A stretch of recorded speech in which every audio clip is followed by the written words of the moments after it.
No podía empezar esta serie de grandes magnicidios de la historia por otro personaje que no fuera el asesinato del general Prim, quien fuera presidente del Consejo de Ministros de España durante el año 1870. La magnitud del personaje, las intrigas que acontecieron para llevar a este político y militar español a su lecho de muerte.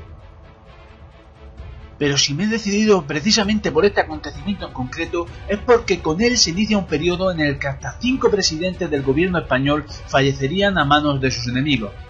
En el caso concreto del general Prim, las novedades acaecidas durante la investigación de la Comisión Prim en el año 2012 hacen que se hayan visto reveladas muchas incógnitas que durante más de 130 años habían sido totalmente desconocidas.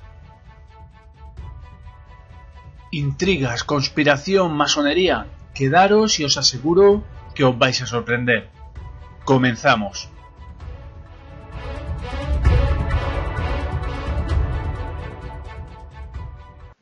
Veréis, es muy probable que muchos de vosotros, incluso aunque seáis españoles, desconozcáis la figura del general Prim.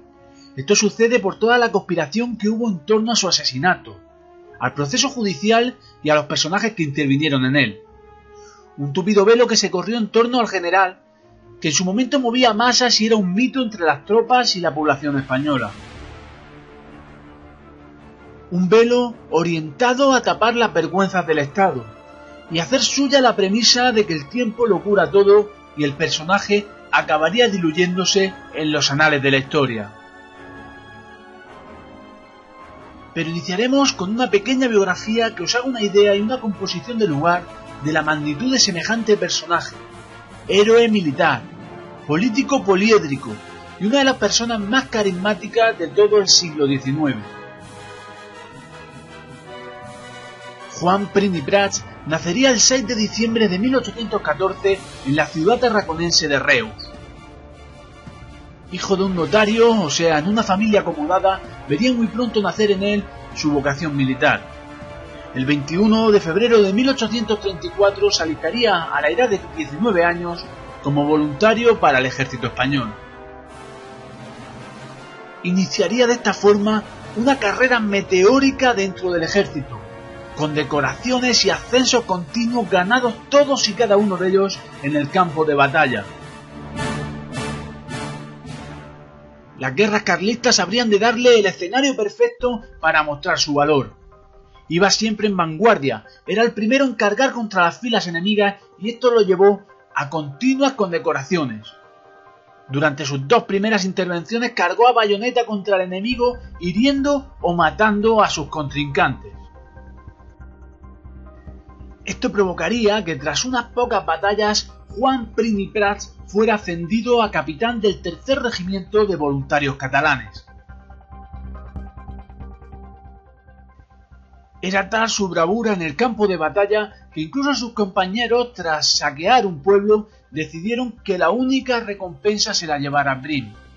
La frase exacta fue: "Todo para el bravo de Prim". Pero aquel clima bélico sería el caldo de cultivo ideal para los ascensos continuos del general Prim. A la corta edad de tan solo 26 años ya había ascendido al rango de coronel y había sido condecorado en 2 ocasiones con la Cruz Laureada de San Fernando, la máxima condecoración del ejército español. En aquellos días la figura del general Prim ya era muy conocida entre las tropas, pero este, viendo peligrar la posibilidad de que no se le convalidasen los ascensos una vez finalizadas las guerras, empezaría a orientar su carrera hacia la política. Unos contactos políticos que le acompañarían toda la vida, pero no habría él de abandonar todavía la disciplina militar. Muchos éxitos le aguardaban todavía. Sería nombrado general, presentado ante la reina, ocuparía varias capitanías generales dentro de España, incluso la Capitanía General de Puerto Rico. Para no alargar demasiado esta pequeña biografía antes de ir al magnicidio propiamente dicho, simplemente nos dirigiremos al que sería uno de los grandes hitos dentro de la carrera militar del general Prim, la conocida como la Batalla de los Castillejos. Este acontecimiento sucedería durante las conocidas como Guerras de Marruecos. En ellas el general Prim comandaba el regimiento Príncipe que se encontraba en apuros. En ese momento caería herido de muerte el portador de la bandera, y Prim, sin amilanarse un solo segundo, se la arrebató de las manos y le gritó a la tropa: «Soldados, podéis abandonar esas mochilas porque son vuestras, pero no podéis abandonar esta bandera que es la de la patria. Yo me la llevo a las filas enemigas. ¿Vais a permitir que la bandera caiga en manos de los moros? ¿Vais a permitir que muera solo vuestro general? ¡Soldados, viva la reina!». Por esta acción de combate sería nombrado Marqués de los Castillejos. Resulta curioso que dijera viva la reina en aquel momento, reina la cual Isabel II sería expulsada de España en 1868 durante una revolución conocida como la Gloriosa, en la cual, por supuesto, estaba inmerso el general Prim. A partir de la batalla de los Castillejos y ya encumbrado al rango de héroe en toda la nación, Prim empezaría a volcarse de forma significativa en su carrera política. Como político, su talla no sería menor que como la de militar. Muchos lo consideran un político progresista, otros de corte liberal, pero lo cierto es que incluso se llegó a acercar a los republicanos. Era un político moderno para la época en la que le tocó vivir. Ambicioso y decidido, sabría estar en cada momento en el lugar que le correspondía. Respaldado siempre por una burguesía industrial catalana que le daría una fuerza y le haría llegar al Congreso de los Diputados.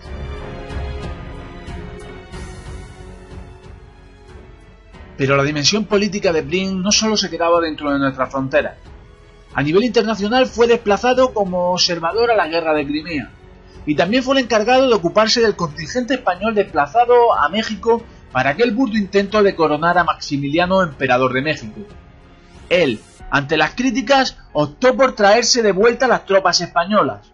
Todos sabemos cómo acabó aquel episodio.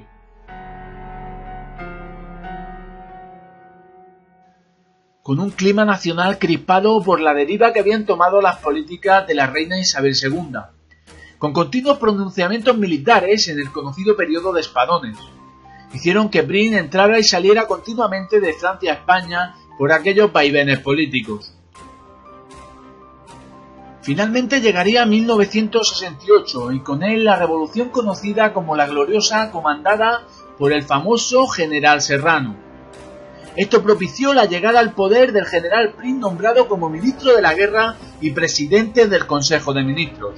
Aunaba en sí el mayor poder que nunca había tenido un político en nuestra nación.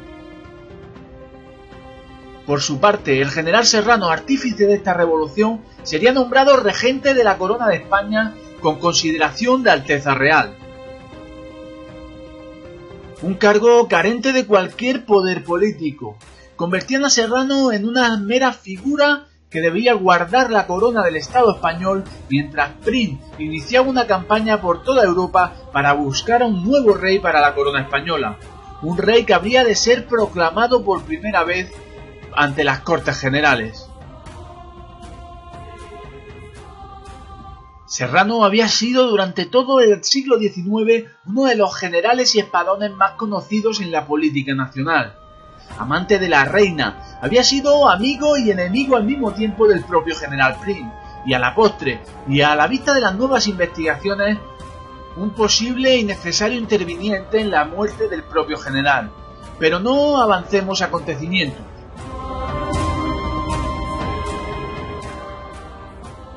A estas alturas, Prim tenía ya muchos enemigos políticos. Si bien seguía siendo un héroe para la población y para las tropas, en la política era muy diferente. Los republicanos le atacaban continuamente por haber renunciado a una república en favor de una monarquía impuesta. Los alfonsinos le tachaban de haber renunciado a la línea de sucesión directa, Alfonso XII, el hijo de Isabel II. Y después se encontraban los seguidores de Antonio de Orleans, el duque de Montpensier, entre los que se podía encontrar incluso el general Serrano. El duque de Montpensier era el cuñado de la reina Isabel II, y probablemente el principal instigador del magnicidio del general Prim. Finalmente, tras una ardua búsqueda, se optó por la figura del duque de Aosta, posteriormente conocido como Amadeo I de Saboya. Su llegada acababa con el poco poder que le quedaba al general Serrano como regente. Impedía de esta forma, creando una nueva dinastía, la llegada de los llamados alfonsinos, cortando de raíz la dinastía borbónica en España. Por su parte, los republicanos veían truncadas todas sus aspiraciones de proclamar una primera república en España. Con este clima, llegado el año 1870, eran muchos los adversarios políticos que querían ver muerto al general Prim. Así llegaríamos al día propiamente dicho del magnicidio. El día 27 de diciembre de 1870, y tras salir del Parlamento en el cual se votaba el presupuesto para la nueva Casa Real, Prim habría de encontrar su muerte. Aquella mañana todo Madrid sabía que iban a matar a Prim. Incluso un día antes se había dado por parte de Bernardo García, director de uno de los periódicos, una lista con 12 de los integrantes que habrían de formar uno de los comandos que iba a atentar contra Prim. En esta, encabezada como líder de esa operación, el republicano Paulo Angulo, parlamentario y director del periódico El Combate, a quien a la postre se le acabaría echando toda la culpa tras exiliarse fuera de España. Paulo Angulo mantuvo hasta el día de su muerte que él no había tenido nada que ver en la conspiración para matar al general Prim. A él se le cargaron las culpas y hoy sabemos que tenía razón.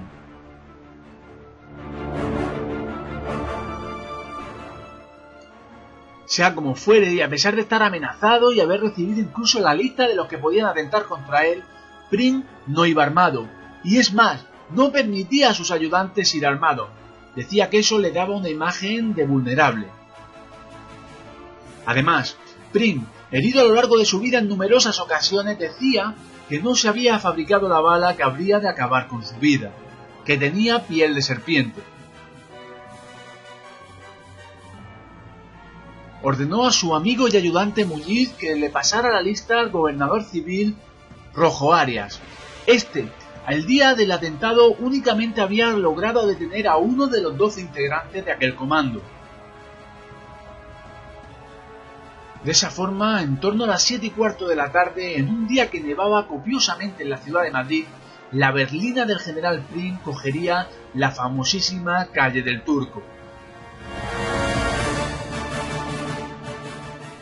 Lo que nos ha llegado a través de la historia es que se avisó al comando mediante un sistema de lámparas fosfóricas. Allí, en la calle del Turco, habrían de interponerse 2 carretas en el camino de la berlina del general Prim, y 3 individuos, uno por cada lado, abrieron fuego contra esta.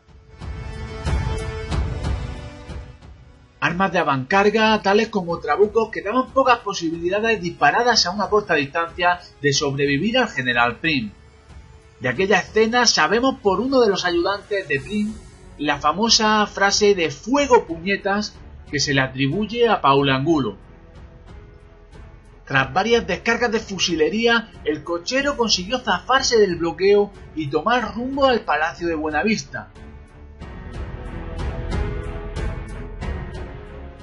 A este palacio, su vivienda habitual, llegaría Prim malherido y conseguiría subir las enormes escaleras que llevaban hacia sus aposentos. Según los partes emitidos por el gobierno, incluso las propias capitanías generales, con el fin de mantener la calma en los acuartelamientos, Prim había sufrido un atentado y había resultado herido leve. A través de los comunicados oficiales nos llegó que el día 30 de diciembre de 1870, y a causa de una fiebre producida por las heridas, el general Prim fallecía en el Palacio de Buenavista. Eso sí, durante los 3 días que estuvo convaleciente, fruto de las heridas del atentado, se supone que había departido con prácticamente todos los integrantes de su gobierno. Había dado órdenes de dejar una pensión vitalicia al general Serrano, el cual se había hecho cargo de la situación momentos después del atentado, de 25.000 duros anuales. Pero como os estaréis imaginando, este vídeo no estaría aquí si no hubiese una conspiración detrás. Lo cierto es que el general Serrano se hizo cargo de la situación apenas unos minutos después del atentado, presentándose como regente de la corona en el propio Palacio de Buenavista. Según los informes del propio gobierno, a pesar de que Prim había estado hablando durante 3 días con todo el que quiso, no se dejó pasar a la comisión judicial ni al juez instructor pocos minutos después del atentado para tomarle declaración. Es cuanto menos sospechoso que durante 3 días Prim tuviera reuniones de trabajo con muchísima gente y no tuviera lugar para atender al juez de instrucción que llevaba la causa del atentado contra él. Lo cierto es que por orden del general Serrano no se le permitió el acceso al Palacio de Buenavista. Lo cierto, y a tenor de las últimas investigaciones realizadas por la Comisión Prim, incluyendo una autopsia completa de la momia, se sabe que este jamás podía haber firmado documento alguno ni haber tenido reuniones de trabajo. Las heridas recibidas fueron de tal magnitud que le habrían impedido coger un bolígrafo. En la mano derecha se encontraba un dedo totalmente seccionado a causa de uno de los impactos.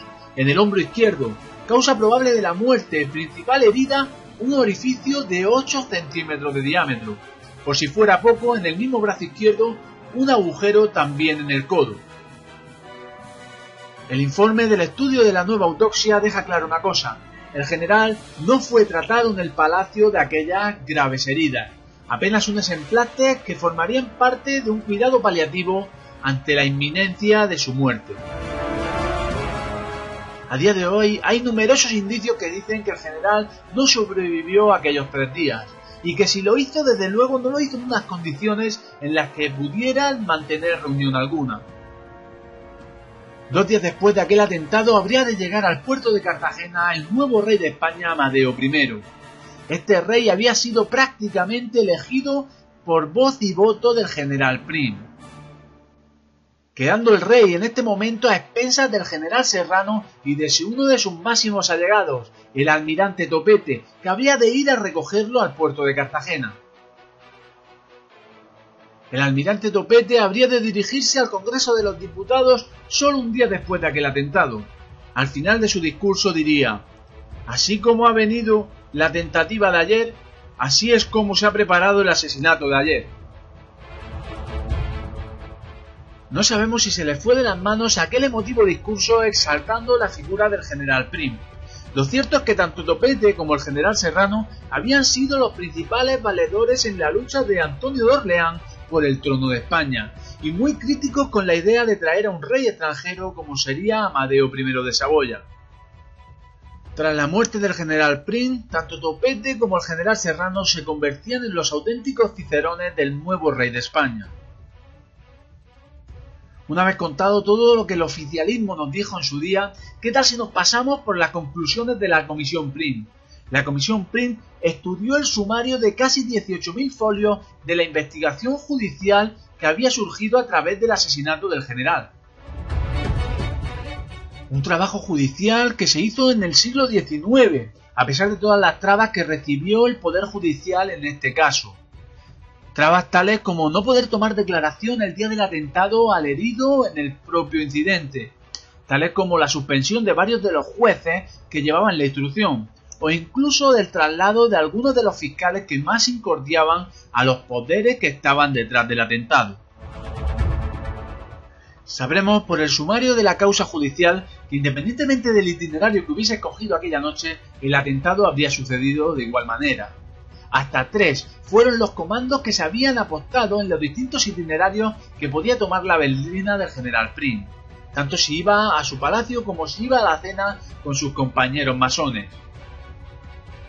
Del sumario de la causa se extraen también los nombres de los principales investigados en este proceso judicial. Los principales investigados serían José María Pastor, jefe de escoltas de Serrano, quien se supone que había contratado los servicios de distintos trabucaires de la zona de La Rioja y de la zona de Castellón. También, como principal investigado, Juan José López, el principal ayudante del duque de Montpensier. Juntos y por supuesto bajo las órdenes de sus respectivos jefes, fueron los encargados de organizar toda la logística del atentado que habría de acabar con la vida del general Prim. Sabemos también por la causa que no se avisó jamás a los integrantes de los comandos mediante lámparas fosfóricas. El aviso se produjo mediante silbidos, y es curioso que en las inmediaciones del Congreso de los Diputados no se encontrase aquella noche ni un solo policía de servicio, a pesar de que el gobernador civil Rojo Arias estaba al tanto del intento de magnicidio.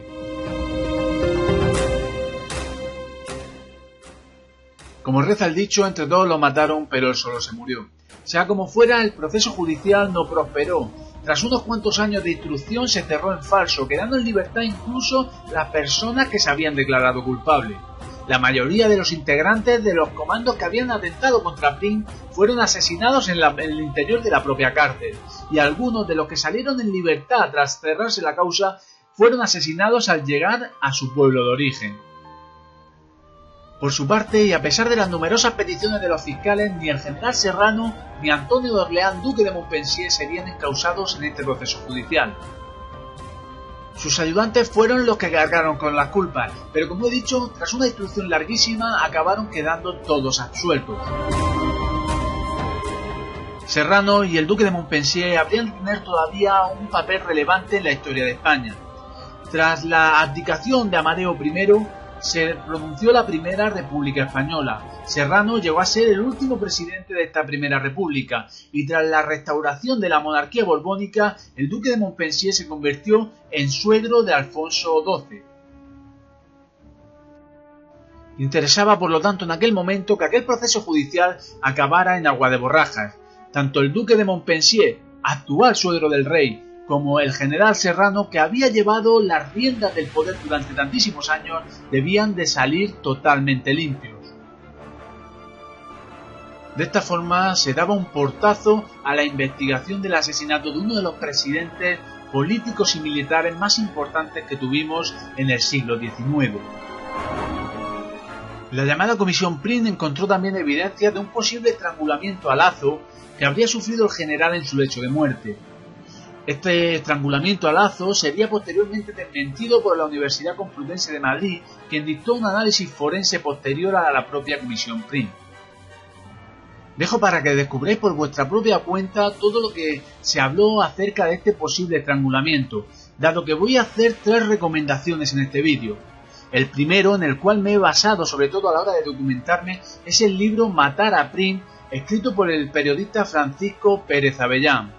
Un libro que no solo toca el asesinato, sino el contexto histórico y, por supuesto, todo lo que conllevó la Comisión Prim. Como segunda recomendación, una película, Prim, asesinato en la calle del Turco. Una película realizada recientemente por Televisión Española y que es muy valiente a la hora de afrontar varias de las teorías sobre el asesinato del general. Por último, recomendaros una pieza de museo. Si tenéis la posibilidad de viajar a Toledo y visitáis el Museo del Ejército en el Alcázar, podréis ver la berlina acribillada a balazos que portaba en su interior al general Prim. Recomendadísimo si pasáis por la ciudad de Toledo. Y aquí lo dejamos por hoy. Espero que os haya gustado e interesado el tema y os haya incitado a seguir investigando en torno al asesinato de este ilustre personaje español. Por mi parte, me despido y, como siempre os digo, no dejéis de ser curiosos. Adiós.